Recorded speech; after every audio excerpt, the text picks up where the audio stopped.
Okay, Desiree Baloubi, originally from Benin Republic, on the west coast of Africa, but a Yoruba. My roots are Yoruba from Abeokuta, actually, but I was born and raised in Benin Republic in the central region of the country called Dasazume. And I'm a full professor of English and linguistics at Norfolk State University, which is in the state of Virginia, in the United States of America. I've been here for over a quarter of a century. That's a long time, but that doesn't mean that I'm cut off. I separated myself from the continent. No, I go back home uh, every summer.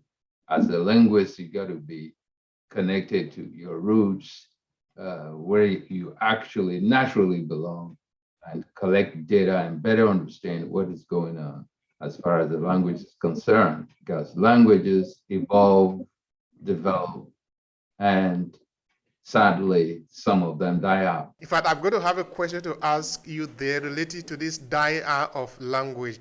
But one thing that is very peculiar to this podcast is that we really take the time to understand the individual we have in front of us, because we are interested in your story.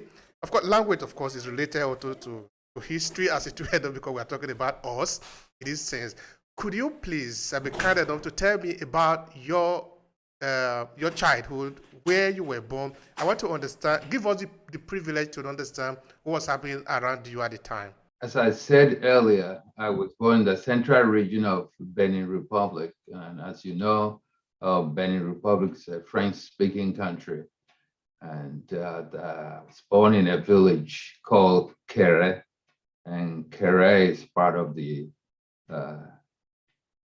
of that area called Dasazume. And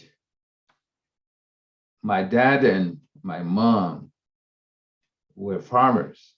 They were not educated in the Western school at all.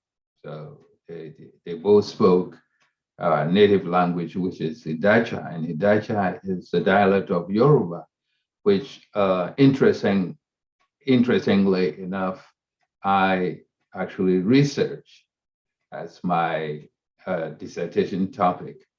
And I finally published it as a book entitled The Morphophonemics of the Dacha Dialect of Yoruba. It was published in the USA here in 2005. So I grew up around my dad, my mom, in a village setting. And when I completed primary school education, I was lucky enough to be one of those who were selected to go to grammar school. And to go to grammar school, I'm not bragging, but only a handful were selected because it was a boarding school and all tuition, everything paid for you, for all of them, for all students. I went to Lycée Béhanzin Grammar School. And that's in Porto Novo, also called like Jache or Ogunu. That's the only city in Benin that has three names. Interesting. Yes. So I grew up around my parents, but I also grew up around people from different backgrounds, speaking different native languages, such as the Fon, the Mina, the Dendi, Batonum. And when you spend 7 years together in that kind of community, you end up being multilingual, which is a beautiful, wonderful thing. If we have time, then we will talk about the benefits of being at least bilingual. That's interesting. That's interesting, Sam. You see, you know this part very well, that in Africa, elderly people are looked upon as library itself. No, is that now when you start talking of when you were a child, now this is how many years have passed talking about it today. That is almost like something that somebody can need to pay for now to listen, because that is rich. That is richness itself. That is why I really am very happy to talk to a lot of Africans who have of a certain age talking to me about their own childhood. Yeah. That is very important. All I right. I was born in the early 50s, so that tells you something about my age. Yeah. And that is a period of colonialism in Africa, no?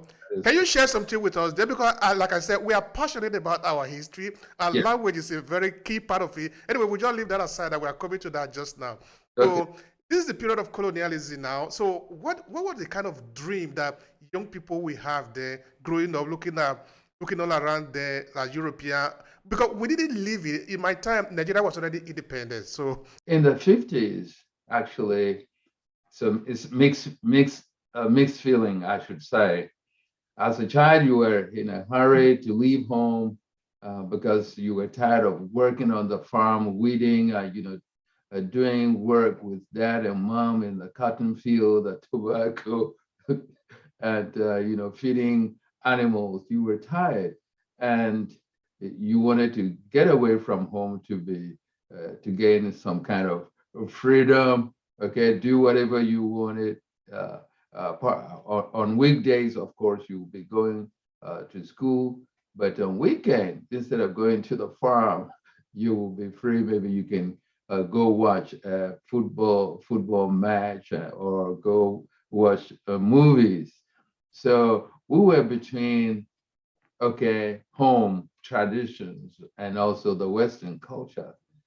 But growing up actually in the elementary school in my own time, it was sad uh, to know that we were prohibited. We were forbidden to speak our native languages. If you were caught speaking your native language, in my case, Idacha, then they will pass like something to you. It could be a cowrie shell, could be something, and it goes from one person to the next. And at the end of the day, the primary school teacher would just count how many people and line them up, and you'll be flogged. They will whip you, and whip you. So it was strictly forbidden, and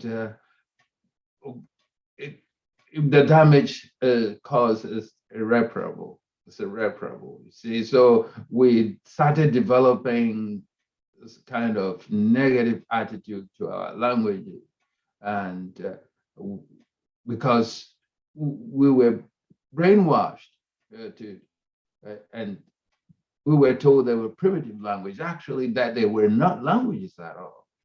And guess what? As time passed by, that was the opposite direction I started taking, because it's difficult to speak or to speak a foreign language, to learn a foreign language, a language that is not your own, and think in that language and express yourself fully. No, it's like you are wearing a coat that's too small for you, or it's too large, too big. It's not your size at all.